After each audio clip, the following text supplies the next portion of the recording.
अपने इस निकम्मे पति को डिवोर्स दे दो आन्या। तुम देख रही हो ना, वो तुम्हें, हमें, सबको अपने निकम्मेपन से तबाह कर रहा है।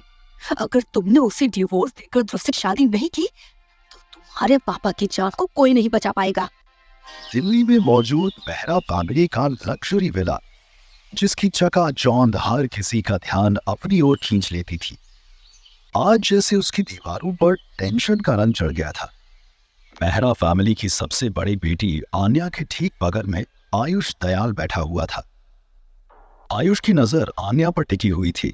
आयुष ने आन्या के कंधे को धीरे से सहलाते हुए कहा, देखो आन्या, अगर तुम अपने उस निकम्मे निठल्ले पति को अभी तलाक दे दो तो मैं तुमसे शादी करने को तैयार हूं और तुम्हारी कंपनी में 10 करोड़ इन्वेस्ट भी कर दूंगा। तुम्हारे पापा के इलाज में भी जितने पैसे खर्च हो रहे हैं उन सब की जिम्मेदारी मेरी होगी। आयुष की बातें आन्या को कांटे की तरह चुभ रही थी। उसने धीरे से कहा, आयुष, बार बार वही बात दोहराने की जरूरत नहीं है। मैं शादीशुदा हूँ। अभी आयुष आन्या की इस बात का कोई जवाब देता, उससे पहले ही हाथ में चाय की ट्रे लिए आन्या की माँ मोहिनी बेहरा आन्या और आयुष के सामने आई।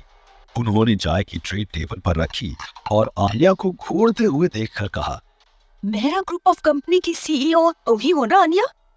तुम्हें अच्छी तरह से पता है कि हम बैंकक्रप्ट हो चुके हैं, हमारे पास कुछ नहीं है। तुम्हारे पापा के इलाज में पिछले 2 साल से हम इतने पैसे लुटा चुके हैं कि अब हमारा सड़क पर आना तय है। अस्पताल के बिल पेंडिंग है और उसके बावजूद भी तुम इस तरह की बात कर रही हो। आन्या की माँ मोहिनी न जाने ये बात कितनी बार दोहरा चुकी थी। अब आन्या से बातें बर्दाश्त नहीं होती थी। माँ, आप बीच में मत बोलो, मैं बात कर रही हूँ ना। अभी आन्या का गुस्सा पूरी तरह से उसकी माँ पर उतरा भी नहीं था कि हाथों में सब्जी का पैक लिए आन्या का पति विराट घर के अंदर आया। उसने आयुष को आन्या के ठीक बाजू में बैठे देखा। वहीं आन्या की माँ मोहिनी की नजर जैसे ही विराट पर पड़ी, उसका पारा और चढ़ गया। उसने चीखते हुए विराट से कहा, तुम यहाँ खड़े होकर मेरी बात क्या सुन रहे हो? सब्जी बाजार से लाकर एहसान नहीं कर दिया, ले जाकर किचन में रख दो। जब से मेरी बेटी की जिंदगी में आए हो, सब कुछ तबाह कर दिया है। अकेली लड़की पूरा बिजनेस कैसे संभाले? तुम्हारी तो कोई औकात ही नहीं है। विराट ने अपनी सास को कुछ नहीं कहा। वो चुपचाप सब्जी का थैला ले किचन के अंदर चला गया। आयुष का दिमाग वैसे भी विराट को देखकर खराब हो चुका था। उसने आखिरी बार आन्या से अपनी दमदार आवाज में पूछा, मैं आखिरी बार पूछ रहा हूं, तुम्हारा क्या फैसला है? मैं तुमसे बेइंतहा प्यार करता हूं आन्या, और ये बात तुम जानती हो। तुम्हारे जैसी इतनी खूबसूरत लड़की इस निकम्मे के साथ अच्छी नहीं लगती। और तुमने इसकी शक्ल देखी है? ना पैसा है, ना अक्ल है, ना शक्ल। रोड साइड फकीर से ज्यादा ये निकम्मा और कुछ नहीं है। आन्या ने आयुष की बातों का कोई जवाब नहीं दिया। इससे नाराज हो वो उठकर जाने लगा। आयुष के साथ साथ आन्या की मां मोहिनी भी नाराज हो गई। वो भी उठकर ऊपर अपने कमरे की तरफ जाने लगी। जाते जाते मोहिनी ने पड़पड़ाते हुए किचन में खड़े विराट को देखकर कहा, हाथ छोड़कर प्रार्थना कर रही हूँ तुमसे, छोड़ दो मेरी बेटी का पीछा। आयुष के साथ इसकी शादी हो गई तो इसके साथ साथ हम सबकी हर परेशानी दूर हो जाएगी, क्योंकि तुम जैसे निकम्मे से उम्मीद करना भी बेवकूफी होगी। विराट खामोश रहा।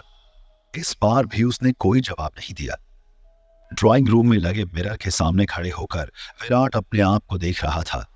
उसने एक बार पीछे मुड़कर सोफे पे बैठी आन्या की तरफ देखा और मन ही मन खुद को समझाते हुए कहने लगा, ठीक ही तो कह रहे हैं सब, मुझे आन्या के रास्ते से हट जाना चाहिए। मैं किसी भी तरह से आन्या के कंपैटिबल बिल्कुल नहीं हूँ। विराट की आंखों में आंसू आ गए। शीशे में अपना चेहरा देखते विराट ने आंसू पोंछे और तेजी से सीढ़ियां चढ़ता हुआ छत की ओर चला गया। छत का दरवाजा बंद कर वो जमीन पर ही बैठ गया और फूट फूट कर किसी बच्चे की तरह रोने लगा। कुछ पल बाद खुद को संभालते हुए विराट ने अपनी जेब से एक तस्वीर निकाली। तस्वीर विराट की ही थी, लेकिन उसमें मौजूद विराट बहुत ज्यादा हैंडसम, डैशिंग और स्ट्रॉन्ग नजर आ रहा था। जबकि इस वक्त जो विराट सबके सामने था, उसकी चेहरे की कमजोरी, उसके झुके हुए कंधे उसे एक लूजर की तरह दिखाते थे। तस्वीर को देखते ही विराट फूट फूट कर फिर से रोने लगा और रोते हुए उसने ऊपर देखकर कहा, हे भगवान, मेरे साथ ऐसा क्यों कर रहे हो? मैं इस घर को छोड़कर जाऊं भी तो कहाँ जाऊं? 5 साल से बस इनकी ये बातें सुन रहा हूं और आन्या के आंसू देख रहा हूं। मैं कौन हूं? कहाँ से आया हूं? क्या है मेरी असलियत? मुझे वो धुंधला सा चेहरा क्यों दिखाई देता है? कौन है वो बूढ़ा आदमी जिसने आन्या के साथ मेरी शादी करवाई थी? मुझे कुछ याद क्यों नहीं? आज ये आंसू और गम विराट को बहुत ज्यादा तकलीफ दे रहे थे। रोते रोते वो इस हद तक इमोशनल हो गया था कि उठकर अपना सर दीवार से पीटने लगा। उसने दीवार से सर पीटते हुए कहा, बस बहुत हुआ। जो लड़की पूरी दुनिया में मेरी थोड़ी सी परवाह करती है, मैं उसके दुख की वजह नहीं बन सकता। मैं अपने आप को खत्म कर दूंगा। आन्या भी मेरी इस बुज़दिली से तंग आ चुकी है। इस बार विराट ने अपना सर जोर से दीवार पर मारा और उसे ऐसा लगा जैसे उसके सर की नसें फट गई हों। उसने अपने दोनों हाथों से अपने सर को पकड़ लिया और जमीन पर बैठ गया। अचानक विराट को महसूस हुआ जैसे आसमान से बिजली सीधे उसके सर पर गिर रही हो। शाम से रात हो गई थी। विराट की दर्द और चीख सुनने वाला उस विला में कोई नहीं था, क्योंकि सब आन्या के पापा संजय मेहरा को देखने अस्पताल गए हुए थे। विराट जमीन पर ही लेट गया और तड़पते हुए जोर जोर से चीखने लगा। थोड़ी देर बाद उसे अपने अंदर एक अजीब सी ताकत महसूस हो रही थी, पर उसका दिमाग उसके बस में नहीं था। अचानक जैसे एक आवाज उसके कानों में गूंज रही थी, जो उसे कुछ जानी पहचानी सी लग रही थी। तुम ना ही कमजोर हो, ना बदसूरत। तुम्हारे पास धन दौलत की भी कोई कमी नहीं थी। तुमसे ज्यादा बहादुर कोई नहीं था। तुमसे ज्यादा खूबसूरत भी शायद इस शहर में कोई नहीं था। विराट अपने कानों में गूंज रही उस आवाज को सामने ढूंढने लगा। उसे अपने कानों में एक तेज झुनझुनाहट महसूस हो रही थी। वो वहीं पर बेहोश हो गया। इधर आन्या अपनी मां के साथ अस्पताल में खड़ी हुई थी। डॉक्टर ने आन्या को समझाते हुए कहा, पिछले 1.5 साल से तुम अपने फादर के इलाज में न जाने कितने पैसे लगा चुकी हो, लेकिन कभी कोई इंप्रूवमेंट नजर नहीं आई। अब उनकी किडनी भी फेल हो चुकी है। हमें ऑपरेशन करना होगा। आन्या, तुम जल्द से जल्द 15 लाख रुपए हॉस्पिटल में जमा करवा दो। मोहिनी फूट फूट कर रोने लगी।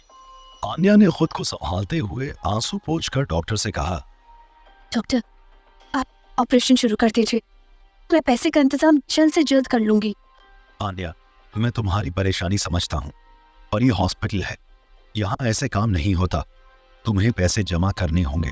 मैं कुछ नहीं कर सकता। तुम्हारे हॉस्पिटल का पिछला बिल भी पेंडिंग है। अगर ऐसा ही रहा तो हमें मेहरा जी का इलाज बंद करना होगा। इतना सुनते ही मोहिनी परेशान हो गई।